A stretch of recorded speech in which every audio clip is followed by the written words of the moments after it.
Good afternoon. It's Melissa Kay. I'm here with you again in Providence Journal. Thank you for joining us. We are filming today on the corners of Elizabeth Avenue and Shirley Street, Nassau, Bahamas.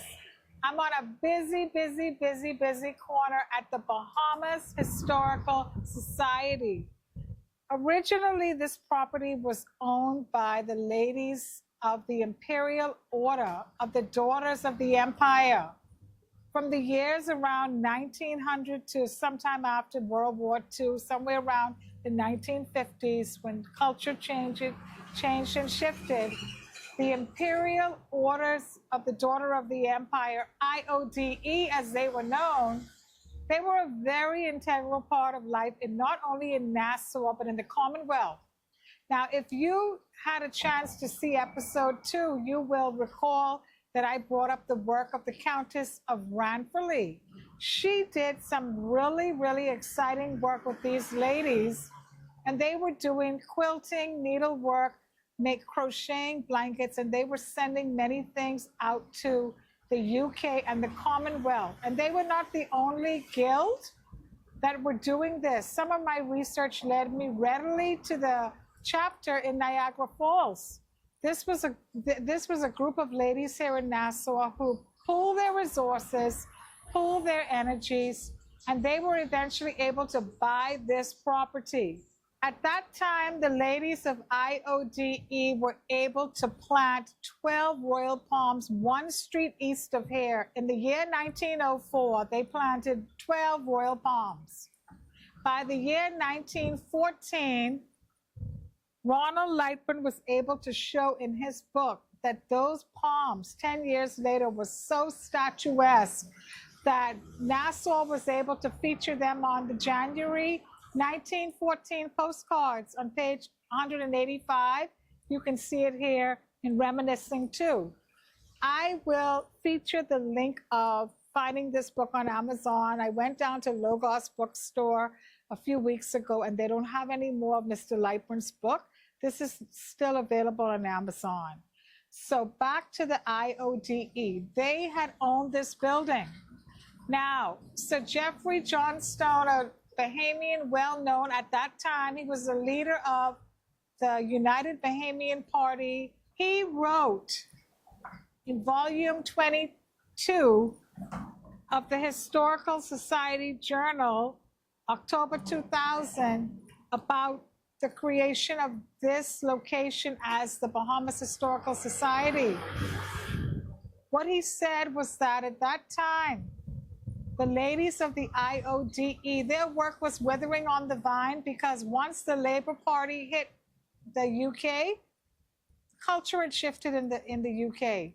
And these ladies had this building, and all their many years of fundraising and philanthropy, it was not so readily relevant. And what was happening at the time was that the Bahamas Historical Society was having a very difficult time finding a permanent home. The Bahamas Historical Society had been created by the governor's wife, Lady Arthur, in 1958. After she went around the Caribbean and saw that there were historical societies in the Caribbean, why did Nassau not have a historical society?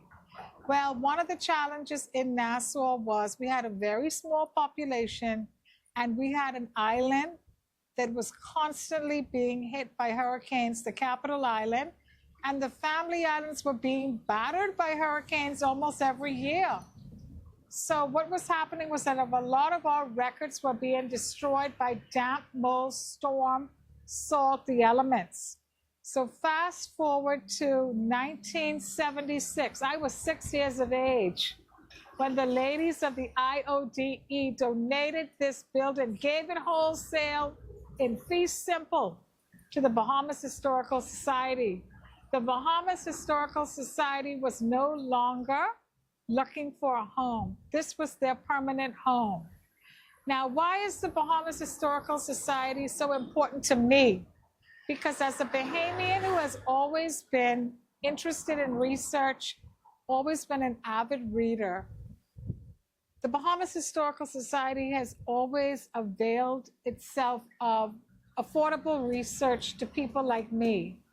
For instance, if you walked in here on a Monday to a Friday, you could find journals for $5 to $10. And these journals have densely packed research done by Bahamian scholars, well known to us as Bahamians, but not limited to Bahamian scholars. Also, many, many, many people who love the Bahamas, who lived here, who in their own right were scholars and who contributed to the written history of Bahamian Historical Society. In volume 20, October 1998, you can find a bibliography by David Cates, that the president of the Bahamas Historical Society at that time. He annotated the works of the Journal of the Bahamas Historical Society from volume 1, 1979 to volume 19, 1997.